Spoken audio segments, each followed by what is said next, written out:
आदाब, JKS news के उर्दू खबरनामे में आपका खैरमकदम। मैं हूं आपके साथ आलम खान हकला। खबरों पर आगे बढ़ने से कबल आई नजर डालते हैं इस वक्त की हेडलाइंस पर। सूबाई कमिश्नर कश्मीर ने कहा, मौसम सरमा के लिए बिजली फराहमी को बनाया गया है बेहतर। कहा, केपीडीसीएल कम से कम रुकावटों को यकीनी बनाने के लिए कटौती शेड्यूल पर कर रहा है काम।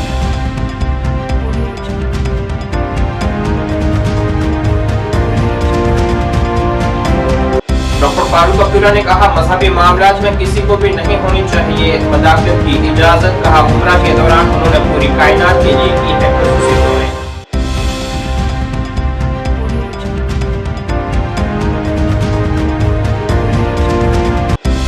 बीजेपी यूटी नायब सदर ने अजमेर शरीफ जियारत पर सर्वे हुक्म पर सियासत करने वालों की मुज़म्मत। कहा, हर किसी को मुल्क की अदलिया पर होनी चाहिए भरोसा।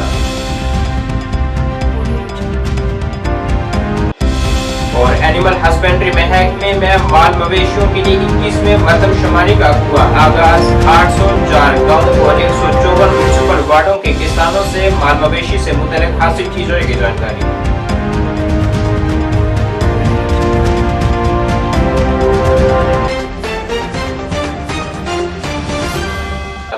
तफसील से कश्मीर के सूबाई कमिश्नर वी.के. भदौरी ने आज कहा है कि इंतजामिया ने इस मौसम सरमा के लिए बिजली की फराहमी को बेहतर बनाना, जबकि लानीना के हालात के पेश नजर वसी पैमाने पर तैयारियां की जा रही हैं। श्रीनगर में नवानिगारों से बात करते हुए उन्होंने कहा है कि उन्हें पहले ही अंदाजा था कि लानीना आने वाला है और गुज़िश्ता साल से तैयारियां बेहतर हैं। उन्होंने कहा है कि केपीडीसीएल कम से कम रुकावटों को यकीनी बनाने के लिए कटौती के शेड्यूल पर काम कर रहा है और कोशिश की जा रही है कि इस साल बिजली की कटौती पिछले साल के मुकाबले में कम हो। उन्होंने आवाम से भी अपील की है कि वो बिजली का इस्तेमाल मुतहती से करें। देखिए, लानीना आ रहा है तो हमको आइडिया था ही, और हमें ये भी एक्सपेक्टेड था कि जैसे लास्ट टाइम हमारी जो बर्फ़बारी है बहुत लेट हुई थी, ठीक है, लेकिन इस बार जो है हम एक्सपेक्ट कर रहे थे शुरू से ही होगी। और उसके लिए जो इंतजामात है, हमारा जो बेस था वो अपने लास्ट ईयर से उससे अच्छे इंतजामात रहे, उसी तरीके के इंतजामात हमने किए।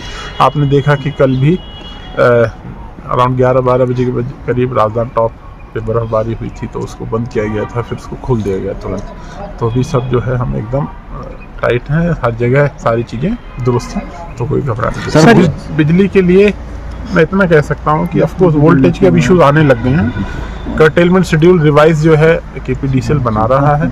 आपको सबको पता है कि हमारे सोर्सेज ड्राई होने की वजह से उसमें बहुत इफेक्ट आ रहा है। हार्श विंटर होने वाली है, इसमें कोई शक नहीं है।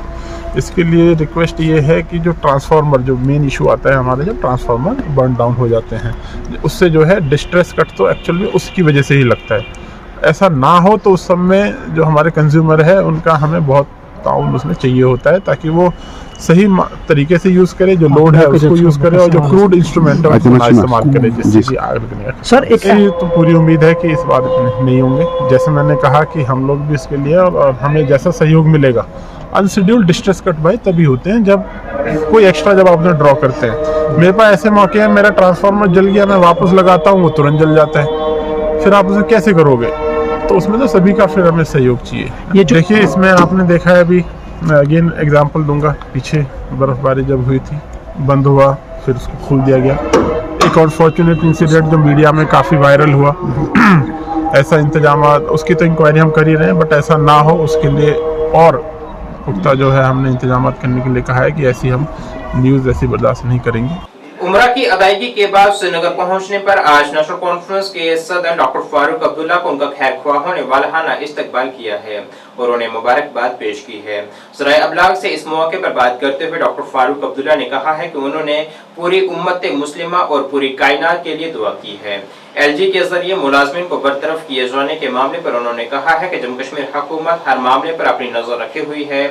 मजहबी मामलात में मदाखलत पर उन्होंने कहा है कि आइन ने हर किसी को बराबर के हकूक दिए हैं, लिहाजा हुकूमत को इस तरह के मामलात को रोकने के लिए जरूरी इकदाम उठाने चाहिए। रास्ते बना, शैतान से हमें दूर रख, शैतान से हमें दूर रख, और हमारे मुल्क हिंदुस्तान में जो नफरत फैल रही है उस नफरत को खत्म कर। डॉक्टर साहब, चूंकि आप एक मुबारक सफर से आए हैं,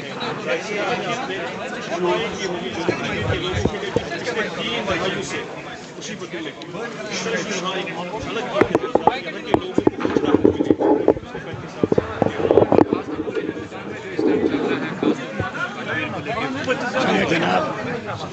जितना मुझसे हो सका मैंने दुआ मांगी अल्लाह के सामने, दरबार के सामने, नबी करीम सल्लल्लाहु अलैहि वसल्लम के दरबार के सामने कि अल्लाह हमारी मुश्किलात को आसान कर, हमारे लोगों को भाईचारे में रख। हमारी जो इस वक्त हालत है कि नफ़रतें पैदा की जा रही हैं मजहबों में, इन नफ़रतों को ख़त्म करें और फिर से हम में इत्तेहाद और इत्तेफाक है। यही सबसे बड़ी चीज़ है। डॉक्टर साहब, क्योंकि जिस सफ़र से आप आए हैं वहाँ लोग कंधे से कंधे मिलाकर बिना किसी जात पात के रहते हैं, लेकिन बदकिस्मती से हमारे मुल्क में जो नफरतें फैलाई जा रही हैं, वो सर्वे के ऑर्डर्स निकाले जा रहे हैं जो हमारे सदियों पुराने, हज़ारों पुराने, अगर राज तरंगी भी देखेंगे 5 से 7,000 साल पुरानी हिस्ट्री है यहाँ की। अब रिलीजियस प्लेसों के सर्वे के बारे में बात की है। यही तो मुसीबत है।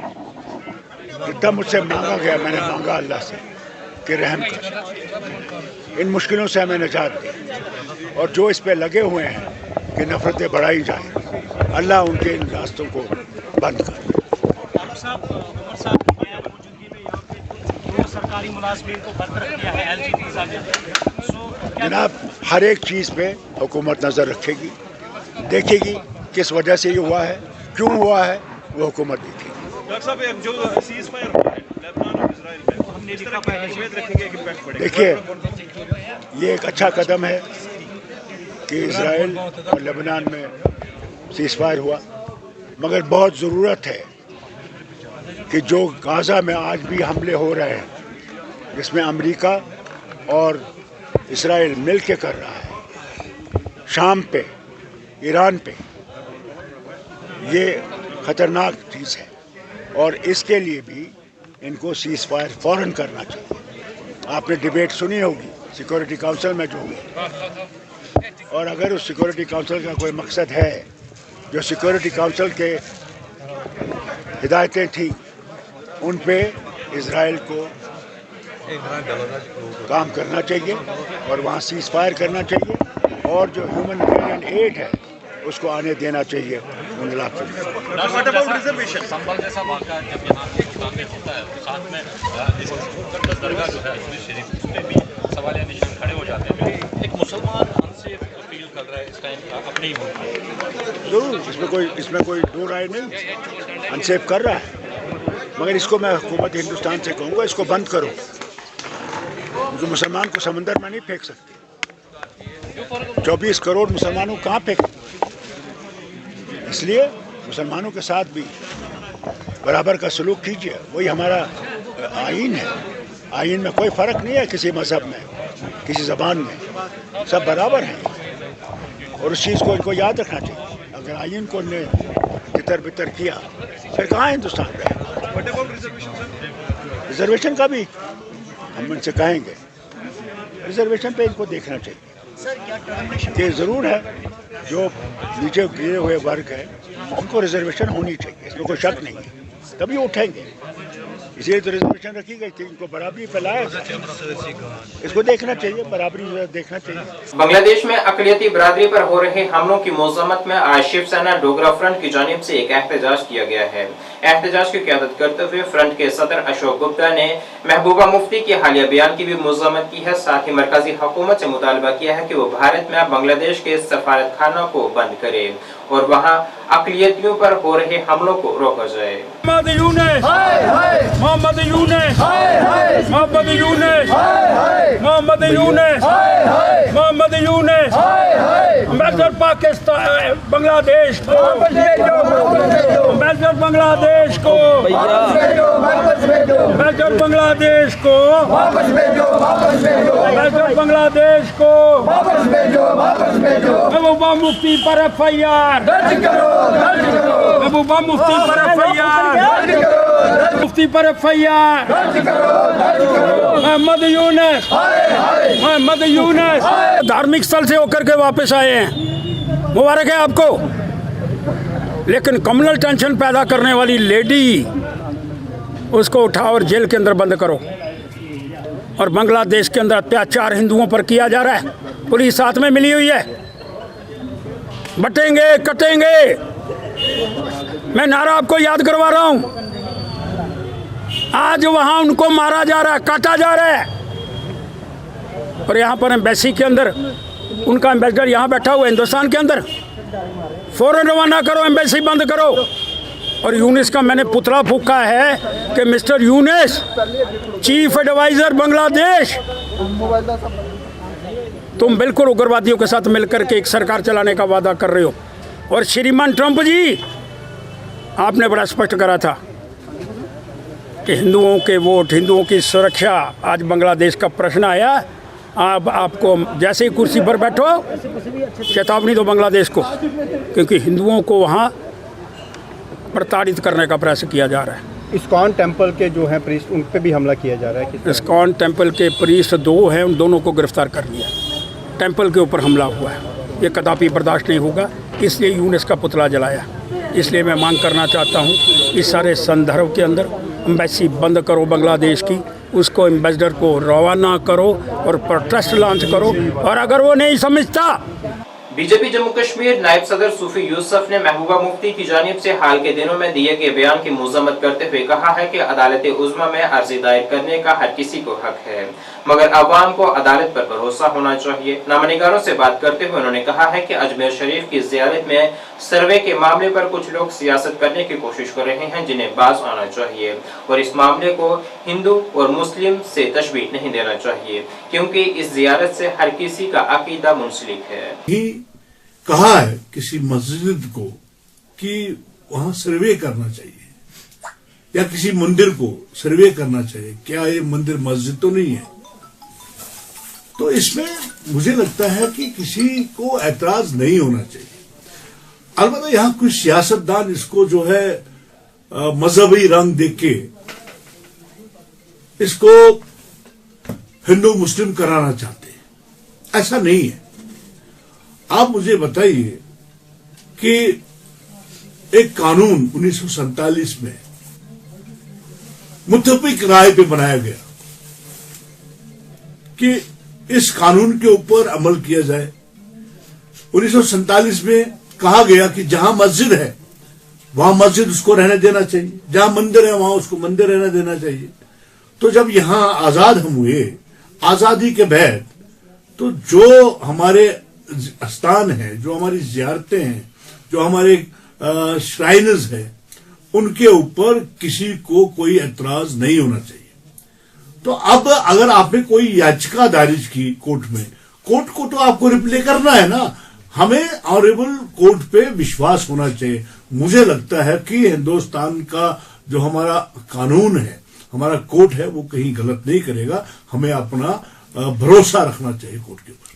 अजमेर की जियारत जो है वो मुसलमानों का ही नहीं है, वहां हिंदू भी जाते हैं, वहां सिख भी जाते हैं। मैं हर साल मस्जिद उसमें जाता हूं अजमेर में, वहां मैं देखता हूं हिंदू की पॉपुलेशन ज्यादा होती है, सिखों की पॉपुलेशन। वहां हिंदन नबी है, वो हिंदुस्तान का नबी है।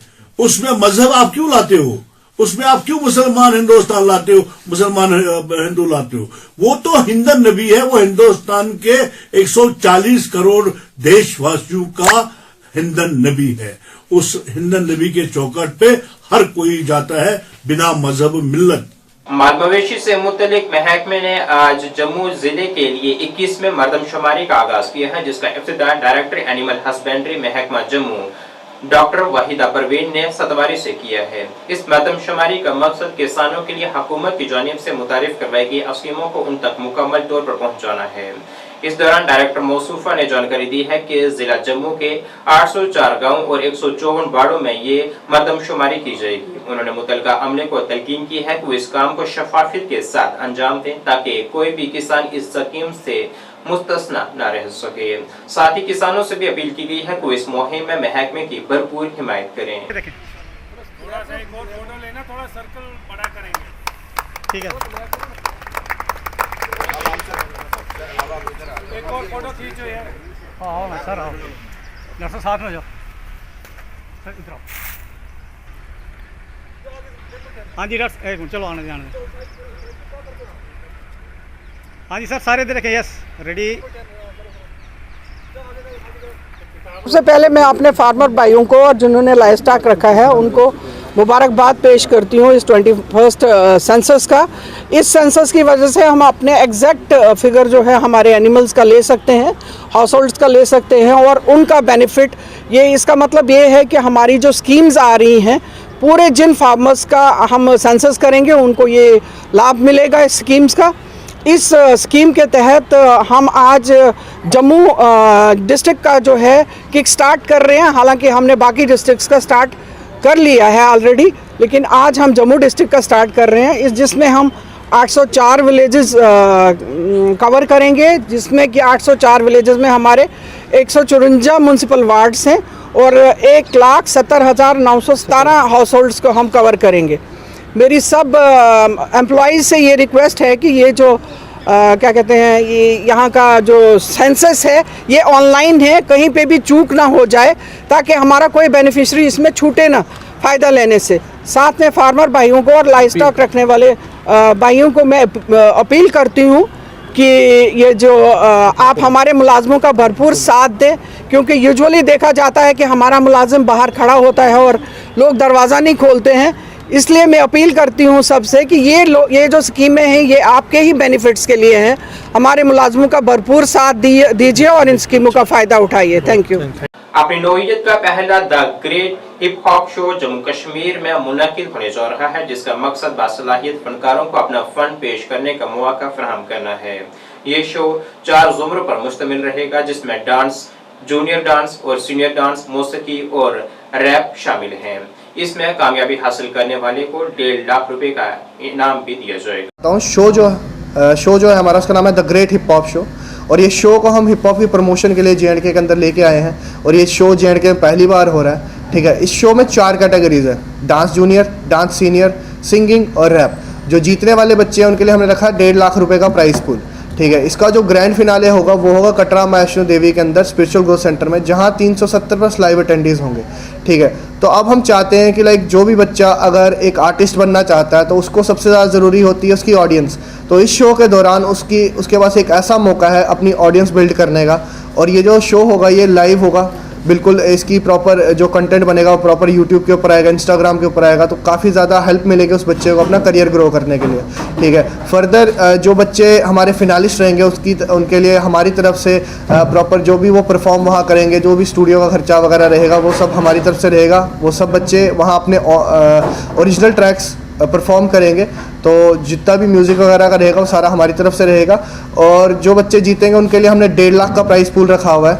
ठीक है, और साथ में इसके जो ऑडिशंस हैं हमने बिल्कुल फ्री रखे हुए हैं, और जो बच्चे सेलेक्ट होंगे उनको सिर्फ 1 टाइम फ़ीस देनी है 1650 रुपये। उनसे कोई फ़ीस क्वार्टर फिनाले की एक्स्ट्रा चार्ज नहीं की जाएगी, ग्रैंड फिनाले की चार्ज नहीं की जाएगी, सिर्फ 1650 1 टाइम उनकी फ़ीस रहेगी। और आपका नाम? मेरा नाम नितिश शर्मा है, मैं ज़ैप इवेंट से रिप्रेजेंटेटिव हूँ। नाज़रीन, इस वक्त की उर्दू बुलेटिन में बस इतना ही। मुझे मेरी टीम के साथ दीजिए इजाज़त। अल्लाह हाफ़िज़।